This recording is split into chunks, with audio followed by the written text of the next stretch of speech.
Bien, mes chers collègues, ravi de vous retrouver. En tout cas, pour ceux que j'ai quittés samedi après-midi, après l'examen du texte du projet de loi d'orientation agricole. Nous sommes le mardi 7 mai et nous avons le plaisir d'accueillir Monsieur Bruno Le Maire, ministre de l'économie, des finances et de la souveraineté industrielle et numérique. Bienvenue, Monsieur le ministre, bienvenue, cher Bruno. Monsieur le ministre, mes chers collègues, nous sommes heureux de pouvoir évoquer avec vous la situation générale de notre économie et d'échanger sur les actions engagées et prévues par le gouvernement afin de consolider notre réindustrialisation et plus largement le dynamisme et la compétitivité de nos entreprises, sujet qui relève bien de notre commission. Avant de vous céder la parole et pour introduire ce débat, je souhaiterais, Monsieur le ministre, faire quelques rappels et vous adresser quelques premières questions générales. L'économie française a pu résister au cours des dernières années à deux chocs importants d'origine extérieure, celui de la crise sanitaire liée à la pandémie de Covid-19 et celui de la crise énergétique liée à la guerre entre la Russie et l'Ukraine. Son attractivité pour les entreprises est établie. La France est devenue le premier pays d'accueil des investissements étrangers en Europe. C'est une très bonne nouvelle pour notre pays qui doit faire valoir tous ses atouts. Malgré un ralentissement de l'activité en fin d'année 2023, du fait d'une conjoncture moins favorable dans la zone euro, la France a pu conserver une croissance très légèrement positive, contrairement par exemple à l'Allemagne. Alors que, selon les prévisions de la Banque centrale européenne, la croissance moyenne des pays de la zone euro pourrait être de l'ordre de 0,6 en 2024, puis 1,5% en 2025, nous aimerions que vous puissiez nous présenter la stratégie du gouvernement pour stimuler davantage cette croissance et soutenir ainsi les efforts engagés, notamment pour soutenir l'emploi dans l'ensemble des secteurs économiques. S'agissant de l'industrie, alors que la loi sur l'industrie verte a été publiée il y a un peu plus de 6 mois, pourriez-vous nous indiquer vos projets pour renforcer la mobilisation de notre économie dans ce domaine? Pourriez-vous également nous présenter le contrat stratégique de la filière automobile 2024-2027, signé hier par le gouvernement avec les acteurs de la filière, et nous indiquer comment il devrait permettre notamment d'atteindre le chiffre de 2 millions de véhicules électriques produits en France par an en 2030. Nous savons en effet que la concurrence des acteurs américains et surtout chinois est très vive dans ce domaine. Et d'une façon générale, notre déficit commercial à l'égard de la Chine, s'il a un peu baissé par rapport à 2022, atteint encore 46 milliards d'euros en 2023. Nous avons également noté que le gouvernement entend renforcer encore ses efforts en faveur de la simplification de la vie des entreprises et de nos concitoyens dans leurs démarches administratives. Nous avons entendu parler de la suppression de formulaires CERFA, mais au-delà, pourriez-vous nous apporter des précisions sur ce que vous envisagez pour progresser dans cette démarche de simplification? Il me semble que l'attente de nos chefs d'entreprise est grande dans ce domaine. Vous savez, Monsieur le Ministre, notre commission suit avec attention les enjeux numériques. Après l'adoption par le Parlement le 10 avril dernier du projet de loi visant à réguler et à sécuriser l'espace numérique, pourriez-vous nous donner des indications sur les prochains projets du gouvernement en faveur de la résilience numérique et de la cybersécurité? Dans ce contexte, pourriez-vous nous indiquer votre analyse sur notre capacité à défendre notre souveraineté numérique, notamment face aux grandes plateformes, et nous préciser quelles seront les prochaines étapes permettant à notre pays et à l'Europe de rester au niveau dans ce domaine critique? Je vous remercie, Monsieur le Ministre, des éléments de réponse que vous pourrez nous fournir sur ces questions. Je vous rappelle qu'après l'intervention du ministre, nous entendrons les orateurs des groupes pour des questions de 3 minutes maximum, et le ministre répondra à chaque orateur pour environ 1 minute, puis nous aurons ensuite les questions des autres membres de la commission pour 1 minute maximum par question. Le ministre pourra y répondre de façon groupée, comme nous avons l'habitude de le faire. Monsieur le ministre, je vous cède bien volontiers la parole.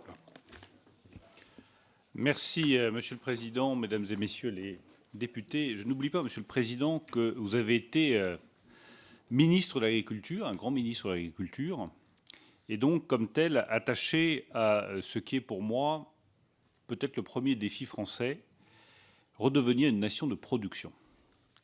Dans le fond, quand on regarde ce qui s'est passé en France depuis une quarantaine d'années, nous avons abandonné notre production et nous sommes devenus une nation de consommateurs.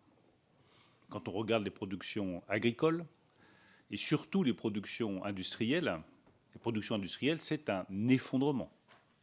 Et je considère que la pire faute politique, économique et même morale qui était commise dans notre pays depuis 40 ans, c'est les délocalisations industrielles. Avec à chaque fois des prétextes soi-disant intelligents, en réalité stupides, des concepts tous aussi fallacieux les uns que les autres, comme l'industrie sans usine ou les usines sans ouvriers. Tout ça nous a conduit droit dans le mur. Et nous sommes, je le rappelle, la seule des grandes nations industrielles européennes, la seule, à avoir perdu la moitié de sa production industrielle en l'espace de 40 ans. De 20 à 10% de son PNB, là où elle augmentait légèrement en Allemagne et où elle restait stable en Italie. Tout notre objectif avec le président de la République a été de répondre à ce défi. Et en 7 ans, refaire de la France une nation de production et une nation du plein emploi, avec un cap clair, devenir la première économie décarbonée en 2040.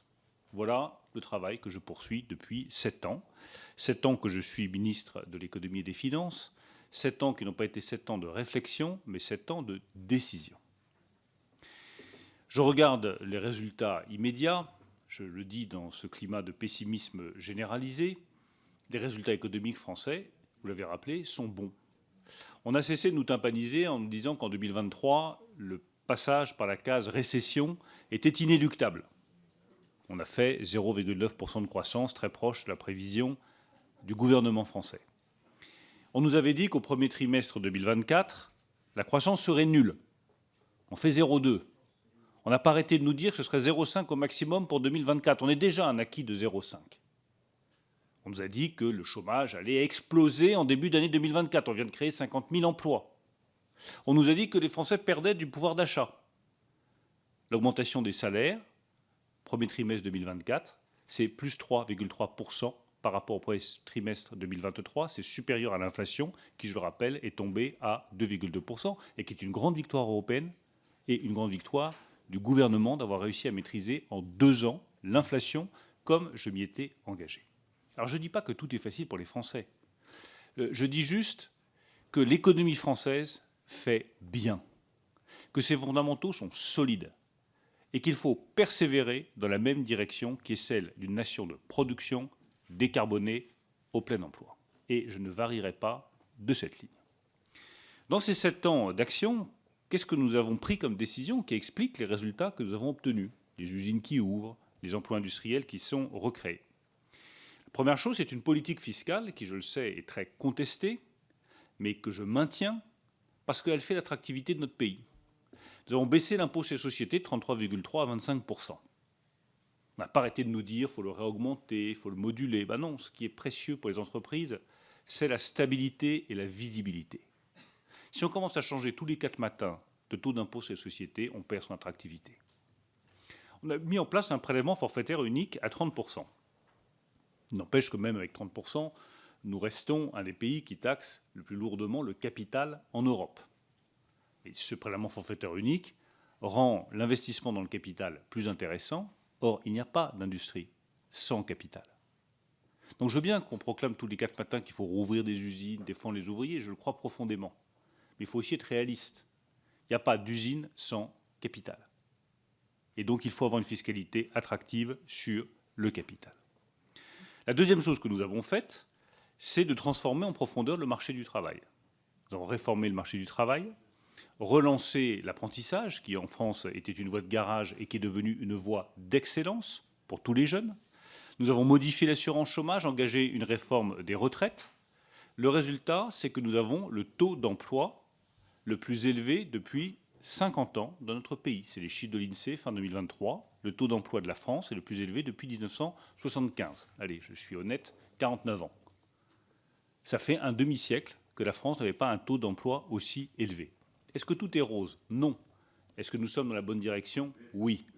Et il reste effectivement du travail à faire, notamment sur l'emploi des plus de 55 ans, qui me tient, comme vous le savez, très à cœur.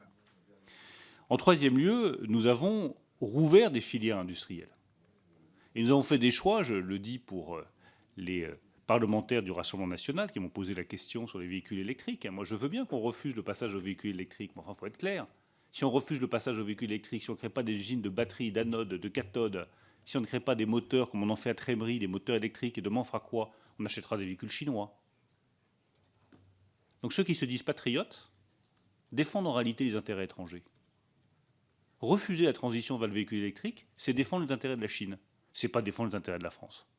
Bien sûr que tous les constructeurs automobiles étrangers, chinois, sud-coréens ou ailleurs, rêvent que la France ne se batte pas pour le véhicule électrique. Nous sommes un marché de 67 millions de consommateurs, plutôt riche. Si on ne produit pas de véhicules électriques demain, eh bien nous achèterons les véhicules électriques des pays étrangers. Être patriote aujourd'hui, c'est défendre l'industrie en France. Être patriote aujourd'hui, c'est anticiper les grands changements, ce n'est pas les subir.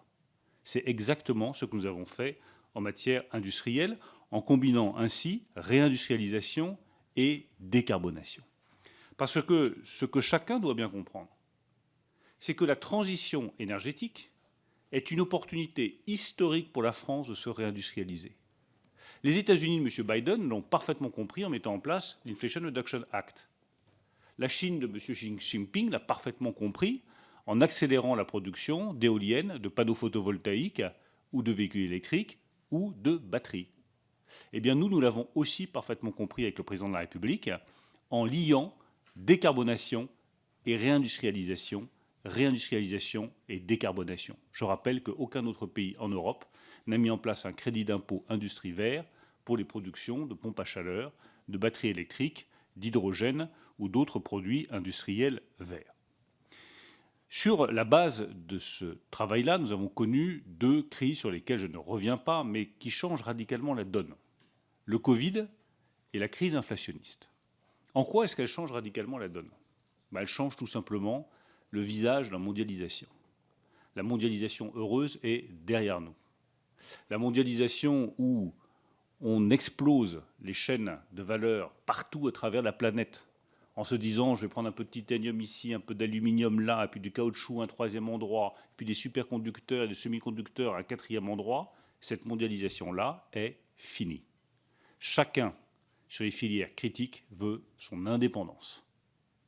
Eh bien, nous devons, et nous avons engagé ce travail pour bâtir notre indépendance sur un certain nombre de filières critiques qui vont de l'aéronautique à l'automobile, en passant par l'espace, l'hydrogène vert, les pompes à chaleur ou les batteries. Alors vous me posez la question de comment accélérer dans cette direction et faire en sorte que la France garde les mêmes résultats économiques, une réindustrialisation qui a commencé qui doit s'accélérer et une décarbonation qui doit également s'accélérer. Quelques points là-dessus. 1, il faut que nous restions attractifs. Donc il n'est pas question de changer notre politique fiscale. Comptez pas sur moi pour augmenter les impôts, je pense que ce serait le pire signal adressé aux investisseurs. On peut évidemment récupérer l'argent des rentes, et nous le ferons, notamment sur les énergéticiens, c'est-à-dire ceux qui gagnent de l'argent uniquement parce que les prix du marché augmentent et pas parce qu'ils ont investi. Mais en revanche, nous ne toucherons pas à l'IS, nous ne toucherons pas à la baisse des impôts de production, et nous ne voulons pas toucher au prélèvement forfaitaire unique. Il faut rester attractif pour les investisseurs étrangers. En deuxième lieu, il faut que nous soyons capables de protéger notre industrie. Et je n'hésite pas à employer ce terme. Je pense que nous avons besoin de protéger notre industrie. Protéger, qu'est-ce que ça veut dire ? Ça veut dire d'abord réserver les aides à des produits qui respectent les meilleurs standards environnementaux, c'est-à-dire nos produits. Les pompes à chaleur, l'aide à l'installation, c'est 9 000 €. Les pompes à chaleur produites en France, j'étais récemment chez un producteur, elles utilisent un gaz qui n'émet quasiment aucun CO2. Les pompes à chaleur venues d'autres pays, je ne les citerai pas, utilisent un gaz qui émet du CO2. Le premier est plus cher que le second. Il est normal que je réserve les aides aux pompes à chaleur qui émettent le moins de CO2 et pas à toutes les pompes à chaleur. Même chose sur les véhicules électriques. 1,2 milliard d'aides, de bonus sur les véhicules électriques. Je pense, et je l'ai dit hier à la filière, qu'il était essentiel de conserver ces aides et donner de la visibilité pour que les industriels puissent investir. Mais nos batteries électriques et nos véhicules électriques obéissent à des règles environnementales plus strictes que les véhicules électriques produits en dehors des frontières européennes. Donc j'ai pris la décision de réserver les bonus sur les véhicules électriques aux véhicules les plus performants du point de vue environnemental, c'est-à-dire des véhicules produits en Europe. Ça a fait chuter de 44% les importations de véhicules électriques venus de Chine. Je ne vous dis pas que c'est des discussions faciles ensuite avec le gouvernement chinois, mais j'ai eu l'occasion de le dire hier, ça s'explique. C'est un commerce qui est fondé sur un principe de réciprocité. Et la réciprocité, ça veut dire que les mêmes normes, les mêmes règles doivent s'appliquer d'un côté ou de l'autre de la planète mondiale. Sans quoi, il n'y a pas de justice, il n'y a pas d'équité et il n'y a pas de compétition équitable possible. Nous le faisons sur les véhicules électriques, nous le faisons sur les batteries, nous le faisons sur les pompes à chaleur. Et je le redis, nous comptons maintenir des aides à la demande dans des secteurs où le coût de production reste encore trop élevé. Et tant que le coût de production est trop élevé, il faut garder des aides à la demande, quitte à les diminuer ensuite. La contrepartie de tout cela, pour répondre très précisément à votre question, Monsieur le Président, c'est que nous voulons de la production en France. Je l'ai dit au patron de Renault, je l'ai dit au patron de Stellantis à plusieurs reprises, et c'est des négociations dont je peux faire état ici. Sébastien Jumel, qui est présent ici, sait parfaitement qu'il a fallu livrer un combat pour garder l'usine Alpine à Dieppe. C'est un combat, vous n'arrivez pas en disant Monsieur le Président de Renault, faites ceci ou faites cela. C'est pas comme ça que ça marche. Nous sommes actionnaires, il faut qu'il y ait un intérêt pour l'entreprise à agir de cette façon. Et donc il faut trouver un équilibre entre la compétitivité du site, l'aide à la demande que nous maintenons et le maintien du site qui même va se développer, pour reprendre l'exemple de Dieppe et de l'usine Renault de production d'Alpine. Même chose à Sandouville sur les véhicules utilitaires légers. 200 millions d'euros d'investissement, plus de 1000 emplois industriels créés. Mais la contrepartie, c'est qu'il faut qu'il y ait de la commande publique et il faut qu'il y ait également des aides à la demande. C'est comme ça qu'on construit, je pense, un partenariat intelligent. Et s'il y a une chose dont je suis fier dans le contrat qui a été conclu hier, c'est qu'il a montré l'unité de la filière automobile. Et je salue en particulier l'esprit de responsabilité des syndicats. Les syndicats sont lucides sur la férocité de la compétition mondiale. Et nous avons signé un accord de filière qui permet de trouver un bon équilibre entre la politique économique globale du gouvernement, les aides à la demande que nous maintenons, parce que sinon il n'y a pas d'investissement, et les investissements des industriels en France. Ça peut être la I-3008 à Sochaux ou la R5 à Douai. On me dit qu'on ne peut pas produire de segment B en France. Je suis désolé, la R5, c'est un segment B qui va être produit en France et qui est produit parce que c'est un véhicule électrique rentable avec des batteries produites en France et le soutien à la demande qui est apporté par l'État français. C'est le troisième volet. Le quatrième, c'est la simplification. Nous devons aller beaucoup plus loin sur la simplification. Vous avez cité les CERFA. Nous voulons supprimer les 1800 CERFA qui existent aujourd'hui en France. C'est un travail de titan. Il suffit de regarder un CERFA avec toutes les obligations qui sont derrière pour comprendre à quel point c'est difficile, mais nous voulons accélérer dans cette direction-là. Nous voulons accélérer l'autorisation des ouvertures et des agrandissements d'usines pour gagner cette bataille de la réindustrialisation qui, à mes yeux, est absolument fondamentale. Tout dernier point, pour ne pas être trop long dans ma réponse initiale, le grand défi maintenant, c'est d'arriver à ce que cette politique économique nationale de productivité, d'innovation, de réindustrialisation, de protection de notre industrie devienne un choix européen.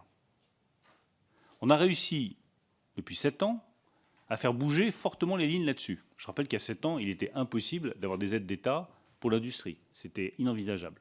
C'est possible. Il y a 7 ans, les PIEC, les projets d'intérêt collectif européens, n'existaient pas. Ils existent. Et ça permet de bâtir des coopérations sur l'hydrogène vert ou sur les pompes à chaleur. Il y a 7 ans, il n'y avait aucune possibilité de mettre en commun certains investissements. Nous l'avons fait aujourd'hui. Maintenant, la grande question qui se pose à l'Union européenne, maintenant qu'on a enfin accepté l'idée d'une politique industrielle, et c'est nous, Français, qui l'avons portée et qui l'avons obtenue de la part des autres pays européens, c'est que maintenant que nous avons une politique industrielle européenne, c'était notre combat et notre victoire, comment est-ce qu'on a une politique commerciale européenne refondée? C'est ça le vrai sujet. Politique commerciale fondée sur un principe de réciprocité. Parce que si on est les seuls à réserver nos bonus sur les véhicules électriques à des productions européennes, si on est les seuls à réclamer qu'il y ait un contenu européen dans les appels d'offres, il y a fort à parier qu'on va devenir la cible des 2 autres grands continents, États-Unis et Chine. Surtout s'il y a des changements aux États-Unis dans quelques mois. Donc pour tenir cette ligne, qui me paraît la seule responsable, qui est une ligne d'innovation et de protection, d'investissement et de défense de nos intérêts, il faut impérativement que ces choix nationaux deviennent, dans les mois qui viennent, des choix européens. Merci beaucoup, Monsieur le Ministre, pour l'ensemble de ces éléments.